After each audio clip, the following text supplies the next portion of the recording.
Smart Juveria. ఈరోజు recipe వచ్చేసి నాటుకోడి కర్రీ అండి.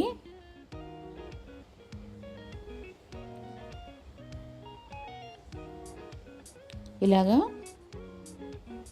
ముక్కలు చేసుకొని పెట్టుకోవాలి. ఓకే అండి. ఇప్పుడైతే ముందుగా నేను ఒక 3 టేబుల్ స్పూన్ వచ్చేసి నూనె వేసుకున్నాను. తర్వాత గరం మసాలా వేసుకున్నాను. దాని తర్వాత ఒక 3 ఎర్రగడ్డలు వేసుకున్నానండి. ఇది కొంచెం వేగాక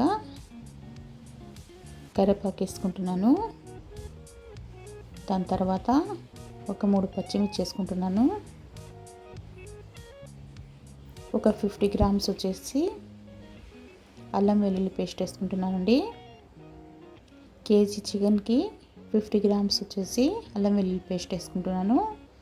దాని తర్వాత ఒక 3 టమాటాలు వేసుకుంటున్నాను, బాగా పండినవి. ఇది బాగా కలుపుకొని వేగిన తర్వాత ఈ చికెన్ అనేది వేసేద్దాము.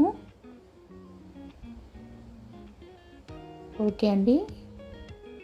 ఇప్పుడు 2 స్పూన్ వచ్చేసి కారము,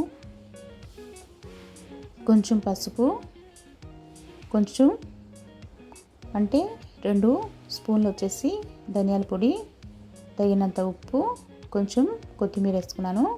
దీన్ని బాగా కలిపి ఉప్పు కారం పట్టేలాగా బాగా కలుపుకోవాలి. ఓకే అండి. ఇప్పుడైతే కొంచెం నీళ్ళు వేసేసి మూత పెట్టేద్దాము.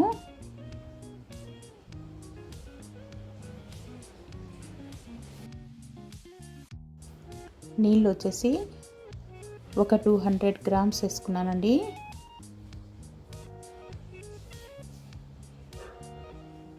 ఓకే అండి. మూత పెట్టేసి ఒక 8-9 విజిల్స్ వచ్చేదాకా పెట్టుకోవాలి. నాటుకోడి కదండి, ఉడకటానికి కొంచెం టైం పడుతుంది. అందుకని కుక్కర్లో పెట్టాను. ఒక 9 విజిల్స్ రావాలి. ఓకే అండి. కొంచెం కొత్తిమీర, కొంచెం గరం మసాలా వేసుకుంటున్నాను, ఒక స్పూను. దీన్ని కూడా బాగా కలుపుకొని మూత పెట్టేసి సిమ్లో పెట్టేయాలండి. కొంచెం నూనె పైన తేలిన తర్వాత మనము కూర అనేది ఇలా తీసుకుందాము గిన్నెలోకి. ఓకే అండి. ఈ రెసిపీ అయితే చాలా టేస్ట్గా ఉంటుంది.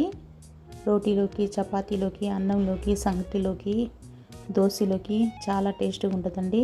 ఇంకా వడలోకి, గారెల్లోకి చాలా టేస్ట్గా ఉంటుంది. నా రెసిపీ కనుక మీకు నచ్చినట్లయితే నా